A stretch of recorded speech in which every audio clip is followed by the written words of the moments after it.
All right, well, welcome to the brand new second channel. It's not really brand new. The channel has been around for ages, but it has posted literally nothing. Um, this is what Brightline should look like. That's what I'm just gonna say. So, um, there's basically this formula that says that how how large is like the minimum viable amount for a high speed rail to actually function. It's like to actually function and be like have a decent chance of being government funded and things like that. And I applied the formula to Florida, and these are the stations that would most likely be greenlit. In total, I believe it gives around, I think it was like around like 9 million people access to high speed rail, which is pretty good. Now, I know people are going to say, what about Gainesville? What about Tallahassee? I mean, it's the capital of the state. What about Pensacola? What about Panama City? What about Destin? Here's the issue with that. They don't have high enough populations for the distance they are away. I'll put the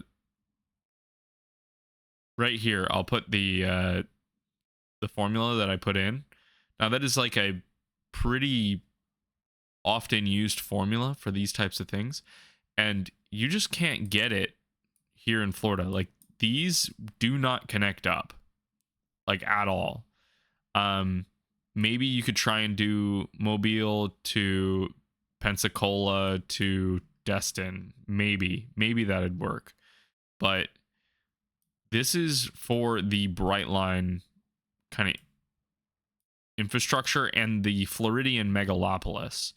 So if you don't know what a megalopolis is basically an unbroken chain of development, which you can see coming up along the east coast of Florida. And like, this is still all developed. You go all the way up here, it's developed all the way up through here. Keep going, it's developed all the way up here. And then you get a brief break because of the St. Johns River and the fact that this is all swamp right here. Like, if you've ever been through here, I go through it regularly. This is all swamp. But, I mean, this is the actual current Brightline rail going through here. But then it immediately jumps to Orlando, which has an unbroken chain of basically being put together all the way down here, goes all the way up to the coast up to here. And then if you go to Ocala, it's pretty much done. It's pretty much unbroken until you get to about Gainesville, and that's where it finally breaks off. But yeah, and even up the coast, it goes all the way up to about Jacksonville. It is absolutely massive. You don't get anything almost this large, at least up until you get up to the northeast megalopolis with Acela, which is this blue line right here where you can see it kind of going along. But that's not today's focus. So, Brightline, if you don't know, already has a line that goes from Miami Station all the way down here, all the way up to Orlando Station. Now, it does have future planned stops for Cocoa and Stewart, and it currently has these stations right here. West Palm, Boca Raton, Fort Lauderdale, Ventura, and Miami. Now, I am proposing a, quite a bit expansion here, going all the way up to Savannah and all the way. So like, there is plans for future expansion down to Tampa, but this is kind of what I would want to see. So to break it down and kind of go along with this video, I'd like to start over here. So this is the current line that's currently here. I believe that they should add a station in Melbourne. Now, the station in Melbourne, these stations, I was looking at some of the other stations, and they are in situations where they're next to like a city hall or a library because they were given some public land to work on, but I'm thinking maybe not right here, and maybe have it put right here. Maybe buy some land like right here and put it in. Now that would actually really help. Melbourne is a big area. It is a popular tourist destination. There's a military base just up here, and then there's Cape Canaveral up here. But that would help serve a lot of people at this station. There's a lot of people who live in the Melbourne area and the Palm Bay area, and they need to be serviced by a station like this. Now, if we go up past Palm Shores and we go up to Coco Station, Coco is very useful. It is where a lot of people who work in the space industry kind of live. They live around Coco and Titusville, and that is also why I added Titusville up here. I believe that Titusville will probably see a lot of growth in the coming decades, and it would be nice to add a train stop here to help facilitate that growth. I see both Coco and Titusville gaining a lot of growth, specifically because of the growth in the space industry in the next coming decades. All right, as we go up on this line, that would probably be just a continuation of around the 80 mile per hour that they're allowed to do along this entire corridor. I would wish that they would, the next time that they build a section like this, they get the authorization to actually get it above the ground, but I don't know if they'll ever be able to do that, especially with bridges like this in the way. But I argue for a New Smyrna station. New Smyrna is a popular beach here in Florida. It is just to add just another stop. It's the area isn't particularly populous, but I think it would help. It's just a little stop. I would say it's probably about as important as Stewart. But here we go. We got Daytona, famous for its race over here at the International Speedway. And so I was like, maybe we should put it somewhere along that road. And I think this is a good spot because in here you get the beach, which is right here, Daytona Beach. You get the airport. You get airport, Embry-Riddle, and Bethune-Cookman all along the same road right here, and you could easily just have a bus service running along here, and this would vastly help out. When I worked at a restaurant actually over here in this area right here, we had a lot of people come in whenever it was the Daytona 500, and it would be absolutely packed. Traffic up along the I-4 corridor would literally be standstill. And so this would actually keep it from being standstill. Well, not really keep it, but it would allow for people to come in here really quickly and be able to get back and forth. This is not a long walk. I mean, it is a long walk, but it is not an unthinkable walk either. So that will definitely help reduce traffic along the I-4 corridor right here. So going up from there, we don't really have another place that kind of works by the definition until we get to Jacksonville. But I thought since, it's going to hit St. Augustine, we might as well give it a station. St. Augustine is the original capital of Florida, as well as the one of the oldest city on the North American, or at least in the United States, that is not in the mainland United States. Technically, the cities in Puerto Rico are older, such as, San Juan.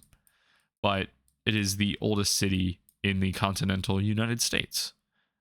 And I believe, and it is very, very, very popular. You ever go down George Street, you'll know it's always packed, even if it's storming, which it very frequently storms here in Florida because it's Florida. Now, that's why I basically argue for a St. Augustine station. Now, as we go north, we go to Jacksonville, technically the largest city in Florida, and it was once one of the largest cities in North America by regional area until a lot of the Alaskan cities ended up also doing the same thing with their counties, and that was actually that made it quite a bit smaller than those cities by land area. But the Jacksonville station, I decided to put it right next to the station for their little public transit thing here, and that would allow, actually it's right here, that would allow for the easy access to the public transit network, which would bring it up here. It is also right by the Amtrak station, which would allow for easy access to Amtrak for longer distance travel. Now, people will probably be confused, but yes, Savannah does have a large enough population, and Jacksonville also has a large enough population for them to be technically within each other's gravitational pull. And that's like kind of how you talk about it. They're in each other's gravitational pull. It does not hurt, like it they can influence each other based on how they do this. Now there is a actual way to kind of map it out, but it looks hilarious, and I have it on another tab, and I'm not going to pull it out. But yeah, Savannah, Georgia is a big area. I was thinking maybe not doing it over here, but maybe these areas would work. But I was thinking about putting the station in this area right here. Last time I was in Atlanta, this area, or not Atlanta, Savannah, this area was getting built up with a whole bunch of apartments. And I would think that a good old Brightline station, like somewhere around here, would actually work very well, especially with more rails coming through here. This is a very busy port. It is one of the busiest ports on the East Coast. So it would very much help some throughput through there, as well as allowing Brightline to come in here unimpeded. Yeah, and that wouldn't, there is a very wide right of way for it. So I think that it wouldn't be impossible. I mean, look at how wide it is, to add a second track all the way through here. Now, that would be that side, and that hooks up a lot of people. That's probably around 10 million people right there along that one line, if I'm completely honest. I'm not exactly certain how many people that is, but that is a lot of people. Now, on the Orlando section, which curves up from over here at this little area right around here, you get the Orlando Brightline. This is where it actually reaches its top speed, is along this corridor right here. And it is expected to go from here to here somehow, in some way. They haven't fully planned it out yet, but they probably will in the near future. I just decided to kind of whoop over it because it doesn't really matter right now. But as it goes down to Tampa, I was thinking that maybe it should take off this little stop right here and run along 570, which is a toll road here in Florida. And it should hang over to right around here on this rail line. And it should link up here in downtown Lakeland, where it would be served very well. Lakeland is a pretty decently sized city. It is the home of the famous Florida grocery chain, Publix, known for their pub subs and chicken.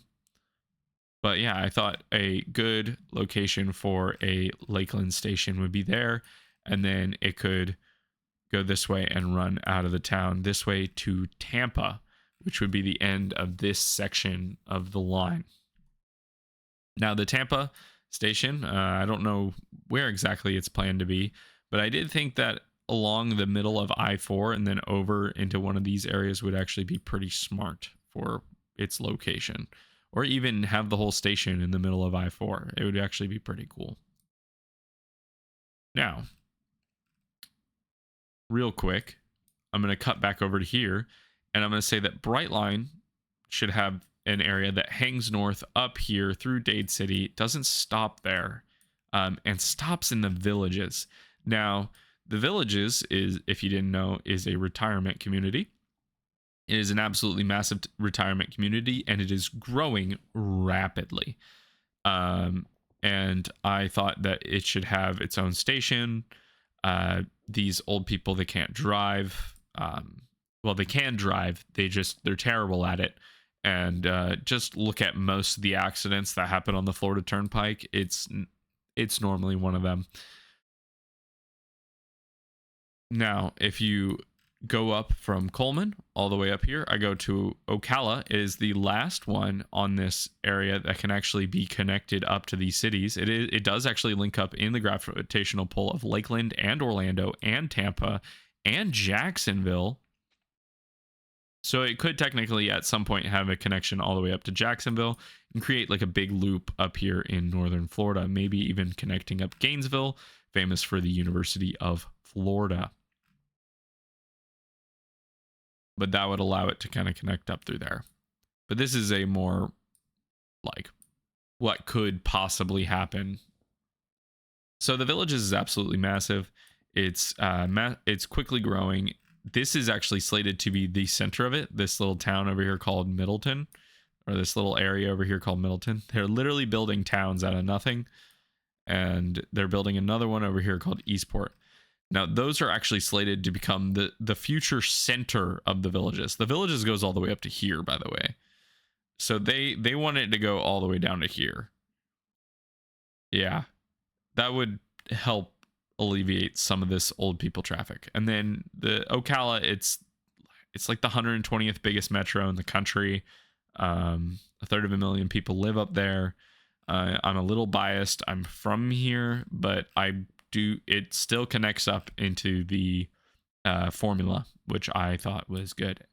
The reason I didn't go up the turnpike, and I guess it could go up the turnpike, but I thought it would be cheaper to build along existing rail line. And there's even a station here in downtown Ocala that just isn't being used. It used to be an Amtrak station, but Amtrak hasn't gone here since Katrina hit New Orleans, which wiped out the line that it served. So Amtrak just hasn't been here in a long time.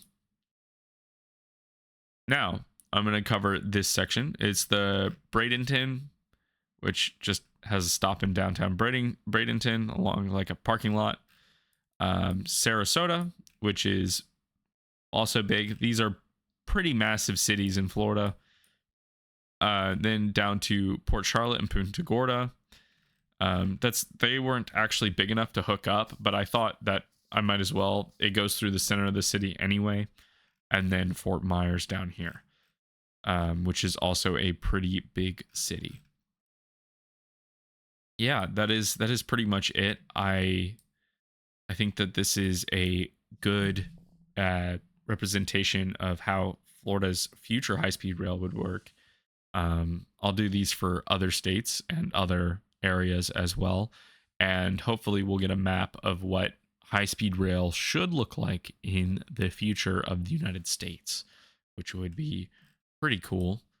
I already have plans for what to do, well, everywhere. And as you can see, I even have some of the other planned high-speed rail lines currently listed out on here, including the Acela. But yeah, that's it for today, and I'll see you.